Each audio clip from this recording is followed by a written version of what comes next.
আসসালামু আলাইকুম সবাইকে। অনেকদিন পরে আজকে ক্যামেরা হাতে নিলাম।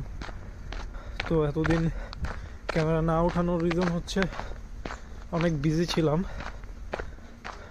স্টাডি নিয়ে এভরিথিং। তো এই জন্য আশা করি সবাই ভালো আছেন। তো এখন থেকে চেষ্টা করব মাসে 2-3টা হলো ভিডিও রিলিজ করার। তো এখন ফিনল্যান্ডে উইন্টার চলতেছে। আজকে হলো এই 2025-এর প্রথম স্নো। তো স্নো কালকে রাতেই শুরু হয়েছিল। এখন এই যে এটা হচ্ছে ভিউ। মাত্র শুরু হলো ফিনল্যান্ডের স্নো পড়ার দিন। যতদিন যাবে আস্তে আস্তে স্নো আরো হার্ড হবে। এখন এই যে দেখতেছেন এগুলো এখান দিয়ে হেঁটে যেতে পারতেছি। কিছুদিন পরে এখান দিয়ে হাঁটারও স্কোপ থাকবে না, এত বরফ জমে যাবে, লেয়ার হয়ে যাবে। এখন পর্যন্ত আমি সামার শুতেই আছি, কারণ স্নো যখন পড়ে তখন অতটা ঠান্ডা লাগে না, কিন্তু স্নো না পড়লে বাতাস থাকে, ওই বাতাসে ঠান্ডাটা বেশি লাগে। এই হচ্ছে আশেপাশের ভিউ।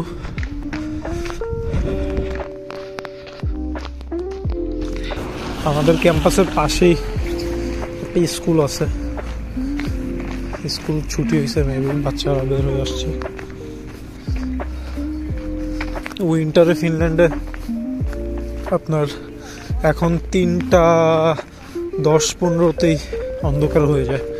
আমি শুনছি যে এটা নাকি 2:30, 2:45 এরকমও যাবে, যে অন্ধকার হয়ে যাবে। আর সকাল হয়, মানে সকাল বলতে কি দিনের আলোটা হয় 8টা, 8:30 এই টাইমে। রোদ্রের আলো খুবই কম থাকে, যার কারণে সবাইকে এখানে মাল্টিভাইটামিন আর ভিটামিন ডি অ্যান্ড এভরিথিং এগুলা নিতে হয়, কারণ শরীরে রোদ লাগে না বললেই চলে। তো আপনারা যারা ফিনল্যান্ডে আসবেন উইন্টারে, ট্রাই করবেন মাল্টিভাইটামিন অ্যান্ড ভিটামিন ডি এগুলা এখানে এসে কেনার জন্য। কজ বাংলাদেশে যেই দাম নেবে ওই দামে আপনি এখান থেকেই ভালো মানের মাল্টিভাইটামিন পাবেন। সো ওইখান থেকে কষ্ট করে নিয়ে আসার দরকার নেই, আপনারা এখানে আসলেই ওগুলা প্রত্যেকটা সুপার স্টোরে গেলেই পাবেন। তো হ্যাঁ, উইন্টারে চেষ্টা করবেন আপনারা মাল্টিভাইটামিন নেওয়ার জন্য। সাহস দেখা যাচ্ছে আমার শু পরে বের হয়েছি। এখন রাস্তা দিয়ে হাঁটার সময় আমার জুতা স্লিপ কাটতেছে, কারণ বরফটা যখন জমে যায় ব্ল্যাক আইস হয়ে যায়, যার কারণে স্পাইকগুলো শুগুলো না পড়লে আপনার পিছলা খেয়ে পড়ে যাওয়ার চান্সটা থাকে। আমি আমার শু পরে আসছি সাহস দেখা, এখন হাঁটার সময় আমার জুতা স্লিপ কাটতেছে। তো উইন্টারে যারা আপনারা বের হবেন ওয়েদার চেক করে বের হবেন, আর উইন্টার জ্যাকেট, বুট এগুলো পরে দেন বের হবেন। যদিও ওরা রাস্তার মধ্যে এই যে ছোট ছোট স্টোনগুলা দিয়ে দেয় যেন গাড়ি, সাইকেল, মানুষের পায়ের জুতা এগুলো গ্রিপ যেন ভালোভাবে পায়। তারপরও জুতা যদি ভালো না হয় তাহলে আপনি পিছলা খাবেন। তো হ্যাঁ, সবাই যারা বের হবেন বাসা থেকে ওয়েদার চেক করে বের হবেন, তাহলে আপনারা এই জিনিসগুলো অ্যাভয়েড করতে পারবেন। মাত্র ক্যাম্পাস থেকে বের হইলাম প্রজেক্ট প্রেজেন্টেশন প্র্যাকটিস করে। কালকে ইনশাল্লাহ আমরা প্রেজেন্টেশন দিব, কালকে আপনাদের সাথে শেয়ার করব। এটা হচ্ছে সাদমানের গাড়ি, তো ওর হিমাকিতেই থাকে। তো এখন ও আমাদেরকে ড্রপ করে দিবে ট্রেন স্টেশনে।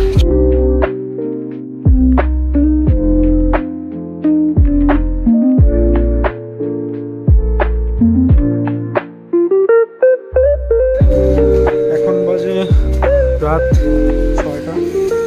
মাত্রই ক্যাম্পাসে আমাদের আগামীকালকে প্রেজেন্টেশন আছে, তো ওটা ফ্রেন্ডরা মিলে প্র্যাকটিস করলাম। এখন ট্রেন স্টেশনে আসলাম, আমার ট্রেন হচ্ছে একটু পরে।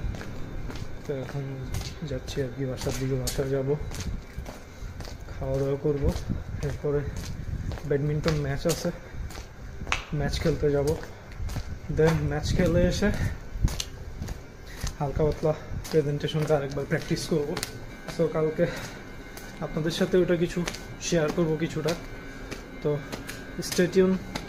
অ্যান্ড এটা হচ্ছে আমার ট্রেন, এটাতে করে যাব লাতি।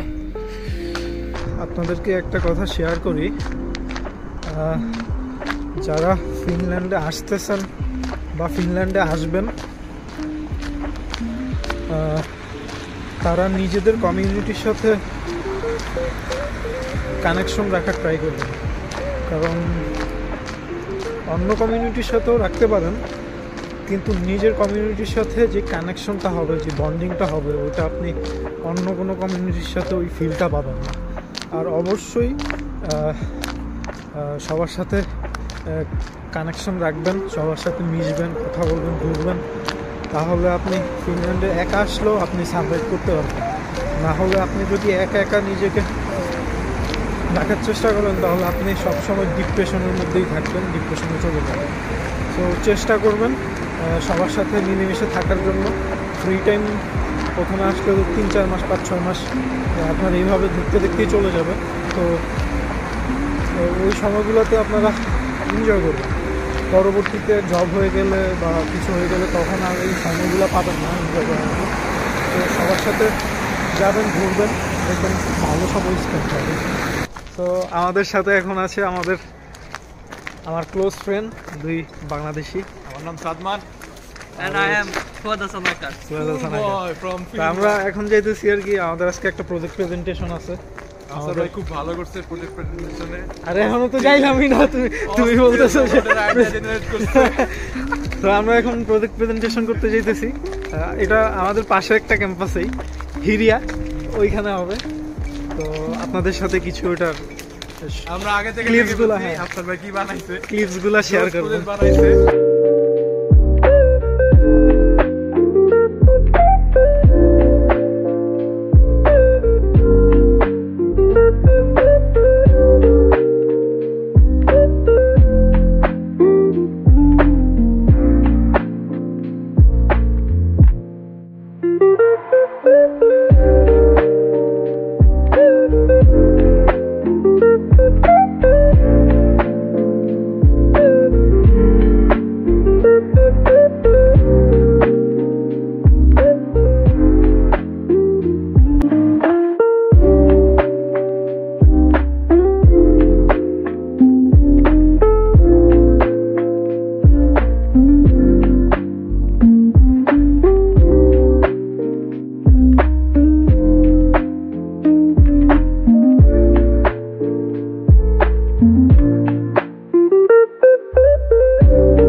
আজকে অনেক দিন পরে রোদ উঠছে, বলতে পারেন 8-9 দিন পরে আজকে রোদ উঠছে। বাট রোদ উঠলেও কি, উইন্টারে ফিনল্যান্ডে রোদ উঠলে আমার কাছে ঠান্ডাটা আরও বেশি ফিল হয়। মনে হয় যে স্নো পড়লে ঠান্ডাটা আরও কম লাগে, বাট রোদ উঠলে আপনার ঠান্ডাটা আরও বেশি ফিল হয়। এখন রোদ উঠছে, বাট হাত আমার বাহিরে, আমার হাত মনে হচ্ছে যে ফ্রিজ হয়ে যাবে। তো ফিনিশ ওয়েদার এখনও আমি অনেক কনফিউজ, যে এটার সাথে কোপ আপ করতে আরও সময় লাগবে।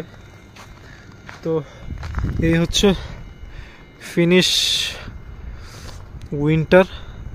এখন তো স্নো কমই আছে, ডিসেম্বর জানুয়ারির দিকে স্নো আরও অনেক লেয়ার হয়ে যাবে। এগুলো এখান দিয়ে এখন তো হাঁটতে পারতেছি, তখন এখান দিয়ে হাঁটাও যাবে না, এত উঁচু উঁচু লেয়ার হয়ে যাবে। শেয়ার করবো আপনাদের সাথে আস্তে আস্তে সব কিছুই। সো আমার সাথে কানেক্ট থাকতে চাইলে আপনারা আমার চ্যানেলটাকে সাবস্ক্রাইব করতে পারেন। অ্যান্ড আমার ভিডিওগুলো যদি আপনাদের কাছে ইনফরমেটিভ মনে হয় এবং ভালো লাগে, সেই ক্ষেত্রে একটা লাইক অবশ্যই দিবেন। যদি মনে হয় যে আপনারা কিছু জানতে চান বা আমার ভিডিও আপনাদের কাছে ইনফরমেটিভ মনে হয়, অবশ্যই কমেন্ট করবেন। এগুলো আমাকে ভিডিও বানানোর জন্য আরও বেশি মোটিভেট করবে। সো আমি চেষ্টা করব রিয়েল লাইফ সিনারিওগুলো তুলে ধরার ফিনল্যান্ডে। অনেকেই বলে যে ফিনল্যান্ডে আসলে life is getting more easier, but একটা সময় গিয়ে হবে ইজিয়ার, বাট এখন সিচুয়েশনটা একটু ডিফারেন্ট। তো আস্তে আস্তে সবই আপনাদের সাথে শেয়ার করবো, তো আমার সাথেই থাকবেন।